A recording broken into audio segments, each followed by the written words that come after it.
Odoo, de par sa modularité, sa facilité de prise en main, c'est vraiment ce qui a fait la différence. On a pu créer plein d'actions automatiques, plein d'actions schedulées, etc. C'est un vrai bonheur de pouvoir avoir la main si facilement comme ça sur l'outil. C'est vraiment hyper malléable. Hello, nous sommes aujourd'hui à l'Odoo Experience et on reçoit Antoine de chez 900care. Bonjour Antoine. Bonjour Rebecca. Ils utilisent Odoo pour gérer leur business. Est-ce que tu peux expliquer un peu 900 c'est quoi 900care? Qu'est-ce que vous faites? 900K, on est une marque qui met au point et commercialise des produits d'hygiène sous forme solide. Donc en fait, la majeure partie des produits se présentent sous forme de poudre qu'on va venir diluer dans de l'eau à la maison pour reconstituer des vrais produits de grande consommation dont on a l'habitude. Donc l'idée, c'est de ne pas transporter d'eau, qui représente 80% des produits d'hygiène, donc faire beaucoup d'économies de CO2 dans le transport, et aussi de réutiliser sa bouteille en plastique, et de plus avoir de plastique et usage unique dans sa salle de bain. Et vous avez une large gamme de produits, il me semble. Il y a des savons pour les mains, des gels pour les cheveux. Vraiment, on a une douzaine de produits d'hygiène qu'on développe depuis 5 ans maintenant. Et là, la nouveauté, c'est qu'on a aussi lancé toute une gamme de produits d'entretien avec du liquide vaisselle, de la lessive, des tablettes pour le lave-vaisselle, etc. Donc, on continue d'étoffer la gamme, effectivement. Ouais, et c'est très à la mode, tous ces produits où on réduit le packaging, qui sont éco-responsables. Ouais, bah, et clairement, je pense Aymeric et Thomas, les deux fondateurs, ont lancé la marque au bon moment. On sent qu'il y a un vrai besoin sur le marché aujourd'hui encore entre des produits de grande distribution dont on doute encore parfois malheureusement de la consommation ou de l'aspect greenwashing un peu, et des marques très engagées mais qui sont pas forcément très accessibles ou qui font changer la façon de consommer des produits d'hygiène. Donc on essaie vraiment d'inventer une troisième voie qui réconcilie le meilleur des deux mondes. Ok. Eh ben, ça a l'air de super bien marcher en tout cas, félicitations. Merci. Vous utilisez Odoo depuis maintenant 2 ans via l'intégrateur Falinois qui a fait le travail d'implémentation et de suivi pour tout ce qui est partie service. Est-ce que tu peux m'expliquer un peu ce que vous faites dans Odoo? Quel est votre flux, les modules que vous utilisez? Complètement. Donc nous, au début d'année, on était e-commerçant uniquement chez 900care. Et donc ce qu'on faisait, c'est qu'on gérait en particulier toute la partie supply, toujours maintenant dans Odoo. Donc on servait en particulier des modules purchase et inventory. Donc on gérait tout notre stock, nos commandes d'achat. On faisait transiter dans Odoo aussi toutes les commandes issues du site web, pour les faire basculer ensuite dans le WMS de notre logisticien partenaire. Et donc, on a orchestré vraiment toute notre supply chain à l'intérieur d'Odoo. Ok.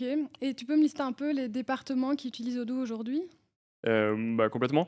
Encore aujourd'hui, l'équipe opération, c'est le principal utilisateur d'Odoo. Ensuite, on a l'équipe ADV qui s'est rajoutée récemment parce qu'on a aussi lancé la distribution en GMS, en grande surface. Ouais.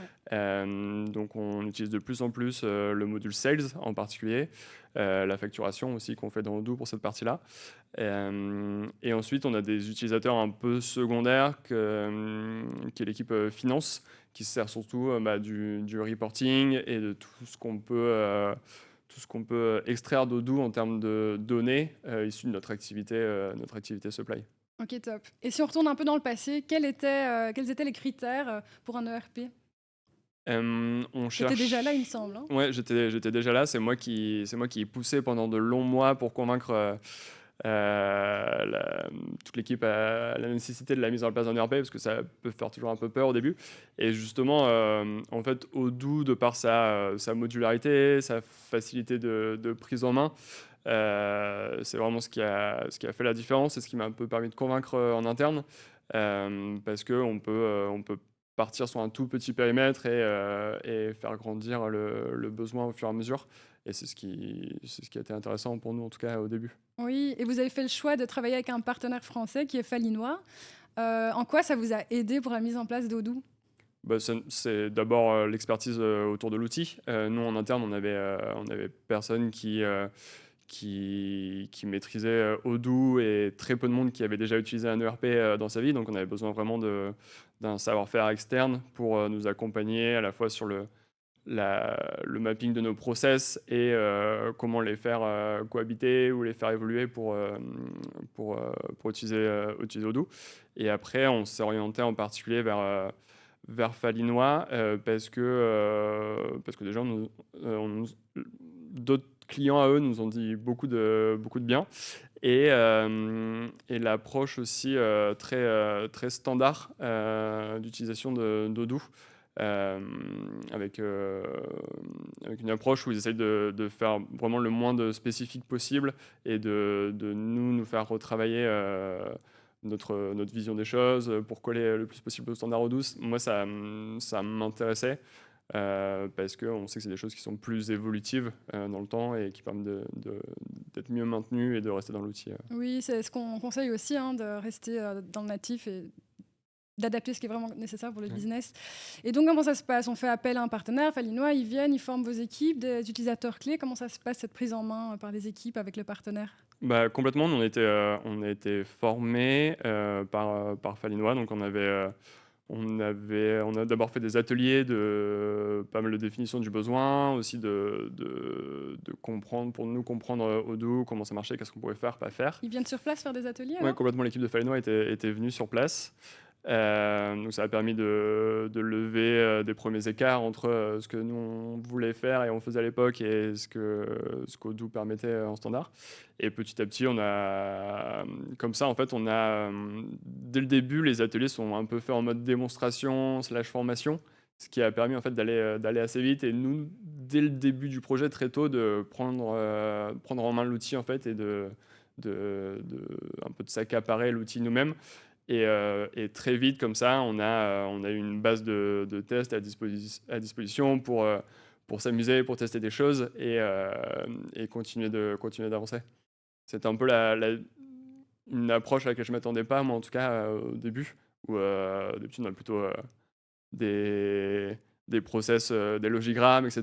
Et on a très tard accès à l'outil. Et là, le fait d'avoir très tôt les mains dans Odoo, ça nous a beaucoup aidé, je trouve. Ouais. C'est vrai que faire appel à un partenaire, c'est bien parce qu'il y a la connaissance business, la connaissance du marché local et un accompagnement après sur le long terme, pas seulement en visio, mais aussi en présentiel. C'est toujours apprécié en général. Par rapport à Odoo maintenant, est-ce que vous avez encore des projets pour amplifier votre scope, votre périmètre d'utilisation? Ouais, complètement, j'en parlais un peu tout à l'heure. Là, l'actualité de cette année, ça a été le développement de la distribution chez les retailers en France. Ouais. Donc, tous les grands noms que tout le monde connaît en France. Et en Belgique aussi, on les connaît. Et en Belgique aussi, ouais, je ne sais pas s'ils sont tous Oui, présents, mais enfin, j'imagine que vous connaissez les noms au moins. Ouais. Et du coup, bah, il a fallu adapter pas mal de choses, surtout sur la partie logistique, euh, où bah, c'est d'autres modes de préparation de commandes. Nous, c'était une nouvelle base produit qu'il a fallu créer parce qu'on ne vend pas les mêmes produits en retail et sur notre site web. Donc, il y a eu pas mal d'adaptations comme ça à faire. Ouais. ok. Imaginons qu'il y a des internautes qui nous regardent et qui hésitent encore à se lancer sur Odoo. Est-ce que tu as un petit conseil à leur donner pour se lancer, ou s'ils se lancent, comment gérer ça de manière optimale? Est-ce que tu as des conseils, toi qui es passé par là? Non, juste allez-y, n'ayez pas peur. Nous, on est chez 900, on est assez doueurs et on a mis les mains dans plein de choses. Maintenant, on a pu créer plein d'actions automatiques, plein d'actions schedulées, etc. Et c'est un vrai bonheur de pouvoir avoir la main si facilement comme ça sur l'outil, de pouvoir adapter un peu l'outil, rajouter des nouveaux champs un peu partout, etc. C'est vraiment hyper malléable. Donc, n'ayez pas peur que quelque part ça rigidifie votre business. Nous, on va toujours, enfin, comme dans toute startup, on a toujours 1000 idées à la seconde et on arrive toujours à les mettre aussi vite en place qu'avant quand on n'avait pas d'ERP. Au contraire, même, on va peut-être même plus vite. Donc, n'ayez pas peur de l'ERP qui peut être un gros mot à la base quand on n'en a pas. Ok. Eh bien, un grand merci de t'être déplacé jusqu'ici et à l'année prochaine peut-être. Merci à toi, Rebecca. Merci.